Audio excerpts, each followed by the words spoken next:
அனைவருக்கும் கணித வணக்கம். இப்போ பார்க்க போகிறது 8ஆம் வகுப்புக்குரிய கணக்கு பயிற்சி 3 அதில் 4ல் 3வது கணக்கு பார்க்க போகிறோம். எக்ஸின் மதிப்பை காண்க.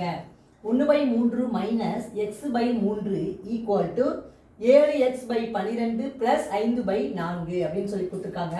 ஃபஸ்ட்டு பின்ன கழித்தல், இது பின்ன கூட்டல், அது மாதிரி போட்டுட்டு அப்புறம் கண்டுபிடிக்க போகிறோம். பகுதியில் 3 இருக்கிறதுனால அப்படியே போட்டுக்கிறேன். தொகுதியை மட்டும் நம்ம கூட்டவோ கழிக்கவோ செய்யலாம். ஓரின பின்ன கூட்டல்ல இல்லை கழித்தலோ. 1 மைனஸ் எக்ஸ் ஈக்குவல் டு 12 4க்கும் மீசியம் எடுத்தா 12. 12ல் 12 ஒரு தடவை இருக்குது. 1 × 7 பெருக்குனா 7x.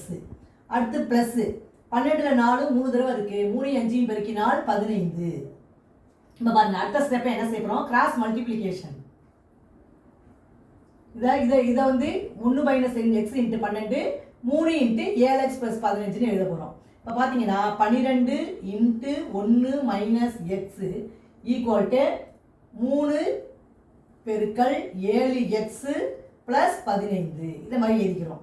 12 1 12 minus 12x equal to 3 21x plus 3 15 45.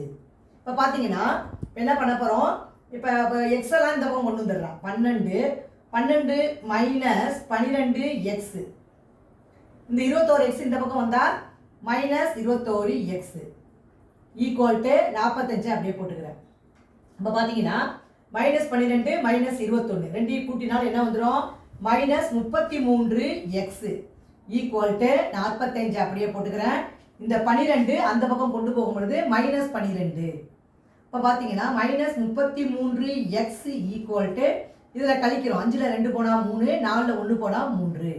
இப்போ எக்ஸோட மதிப்பு x equal to 33 divided by இந்த பெருக்கிட்டு இருக்க மைனஸ் 33 வலது பக்கம் கொண்டு போகும் பொழுது வகுத்தலுக்கு வந்துடும். மைனஸ் 33 33 அடித்தோம்னா 1 கிடைச்சிடும். அப்போ எக்ஸ் ஈக்குவல் டு -1 என்பது இந்த கணக்குக்குரிய விடையாகும். புரிஞ்சுங்களா?